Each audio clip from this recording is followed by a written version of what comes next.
তোমার কিন্তু আমি অনেক ভালোবাসি। আমিও তোমার আমার নিজের থেকে বেশি ভালোবাসি। আমার জীবনে শুধু দুইটাই ভালোবাসার মানুষ, তুমি আর আমার মা। এই শুধু তোমার ভালোবাসার মানুষ না, আমারও ভালোবাসার মানুষ। জানোই তো একটা পুরুষের কাছে তার মা কত গুরুত্বপূর্ণ। জানি, কেন জানবো না, আমার নিজের তো মা আছে। তুমি শুধু নিজের মা মনে করে রাখলে রেখো। তাই শুধু বইলো আমার মেয়ের মতো ভালোবাসতে। জানো আম্মা আমাকে কত কষ্ট করে মানুষ করছে, বা চলে যাওয়ার পরে মা একদম একা, কখনো কষ্ট পাইতে দিই না। আম্মা আমার সাথে থাকবো। আমি ওইটাই চাই। অন্য যে ভাই ভাবিরা আছে হেরা অতটা ভালোবাসে না আমারে, আমার কাছে যতটা ভালো থাকবো। তাছাড়া আমার স্বপ্ন সারা জীবন মা আমার কাছে থাকবো। অবশ্যই আমগো লাগে থাকবো। হ্যাঁ, আমগোর সাথে থাকলে আমার একা লাগবে না। একজন মা সাইডে আসছে, আরেকজন মারে পাবো। সত্যি তুমি আমার জীবনের সবকিছু। তুমি চলে আইছো।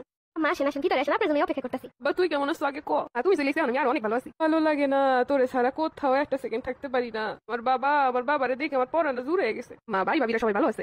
আছে, ভালো আছে। আরে দেখো খালি তোমার কথাই কইছি রে বাবা। আম্মা এখন চলেন, ঘরে চলেন, ফ্রেশ হয়ে একটু রেস্ট করবেন। তা বনে রাহো, আমার পোলাটারে একটু দেখলে মন মতো। তুমি যা ওই যে ব্যাগ আছে ওগুলো নিয়ে ভিতরে রাহো। দেখছো হেরে আমি নিজের মায়ের মতো ভাবতে চাইলাম, সে কেমন করতেছে। শুধু নিজের ছেলে, ছেলের বউ দেখে আমার একটু জ্বরেও ধরলো না। তা আমি মায়ের পছন্দের মাছ আনছি না, এটা রান্না করো ভালো করে। আমি একটু পরে অফিসে যাবো, আমার দিয়ে কোনো কাজ করাবা না। আচ্ছা, কিছু করা লাগবে না। তারপরে তোমার কষ্ট হবে আমি জানি, কাজের বই রাখতেছি আজকেই। না না, সমস্যা নেই, একাই পারো। তারপরে তুমি একা কেন কষ্ট করবা, আর কি লাগে না লাগে জিজ্ঞেস করো। আচ্ছা ঠিক আছে। আব্বা কখন আসবি? আম্মা দুপুরে আসবো। তাড়াতাড়ি আসিস, তোরে না দেখে আমার একদম ভালো লাগে না। তুমি টেনশন করো না আম্মা, তুমি তোমার বউমার সাথে গল্প করে আমি অফিস শেষ করে চলে আসবো। আরে আমার বাবাটা কত কষ্ট করে, কত কষ্ট করে মানুষ করছি। আম্মা আমার দিকে দেরি হয়ে যেতেছে, কথা কম।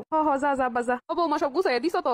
অফিসে যাইতেছে, কি লাগবে না লাগবে দিছো? আম্মা দিছি। আব্বা যা যা, একটু নিচে নত, আমি তোর মাথায় একটা ফু দিয়ে দিই। আরে আমার বাচ্চাটার যেন কোনো নজর না লাগে। আমি যে দাঁড়িয়ে আছি, একটা আমার কইও গেল না। আমি যে সামনে একটু কুমু আম্মা দাঁড়িয়ে আছে, কেমন লাগে, লজ্জা লাগে না? আম্মা আসার আগে এক সপ্তাহ কি সুন্দর আমার সব সময় দিত, যাওয়ার সময় কতবার বইলা দিত। এখন যেন আমার সই পড়ে না। বৌমা কি রান্না করো? আম্মা মাছ রান্না করতেছি আর ভাজি করতেছি। একটু হিসাব করে একটু সবকিছু কইরো। কালকে দেখছি তরকারি ফালাই নিয়ে গেছে। ছেলেটারে অনেক কষ্ট করে মানুষ করছি, এখন কত কষ্ট করে চাকরি করে, কত কষ্টের টাকা হিসাব করে খরচ করবা। আরে আব্বা কত কষ্ট করে ইনকাম করে রে। কালকে রাতে হেসেলে খাই না, এই লেগেছিল তরকারি, ফ্রিজে রাখছি, কারেন্ট ছিল না, তাই নষ্ট হয়ে গেছে। ভালোভাবে তো বলতে পারতাম, এরকম করে আমার কথাগুলো শুনাইলো, ফ্রিজে চলে গেছে। আব্বা তুই আইসিস? আরে আব্বাটার মুখটা কাল শুকিয়ে গেছে। না আমার কিছু না, ওই একটু বাইরে রোদ লেগে। তোর আমি থেকে কি করবো? আবার চল ফ্রেশ ট্রেশ হবি, গোসল করবি। আমার চলো। কি করবো বসে যে?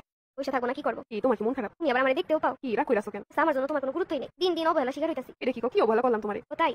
যাওয়ার সময় একবার বইলাও যাও না, আসার পরেও তোমার সাথে কথা হওয়ার কোনো সুযোগ নেই। আসছো প্রায় এখন হয়ে গেছে, মাত্র রুমে আসছো। আরে ভাই দিয়ে আসার সাথে তুমি আসা যায়, আম্মা আছে না? সেইটাই আম্মা আছে, তাই বলে আমার গুরুত্ব থাকবে না? ওই আসার পরে একবার আমার ডাকো দাও না। তুমি আমার ব্যাপার নিয়ে রাগ করতেছো? তুমি আমার ব্যাপার নিয়ে কেন রাগ করবো? তুমি তো আমার আর দেখতে পাও না। দেখো তোমার আমি আগে কইছি, তোমার আর আমার দুজনকে আমি সমান ভালোবাসি। দেখো ভালোবাসা দুজনকে ঠিক আছে, কিন্তু দুজনের ভালোবাসা আলাদা, এটা বুঝতে হবে। কি বলো এগুলো? আমি তোমার কাছে এগুলো কখনোই আশা করি নাই। সেইটাই, তুমি আমার কষ্ট না বুঝে ওটা আমারই দোষারোপ করতেছো। আর তোমার আমার কষ্ট বোঝা লাগবে না, যেদিন হারাই যাবে সেদিন বুঝবা। তো দেড় মাস হলে এখন আমার বউ সহ্য করতে পারতেছে না আমারে। ঠিকই কইছে বাবা, বিয়ের পরে আলাদা হয়ে যাবি না তো? তোরে স্যার আমি বাসুম কেমনে? এখন হিংসা করতেছে, কি যে করবো কিছু বুঝতেছি না। আর দিয়ে আসলে আমার সাথে একটু কথা না বলে মা তো কষ্ট পাইবো। বিয়ের আগের মতো যাওয়ার সময় মানে না বলে গেলে তোমার কষ্ট পাইবো। তো মনে করো ছেলে সত্যি মনে বিয়ের পরে চেঞ্জ হয়ে গেছে। ও মা ভালো আছো?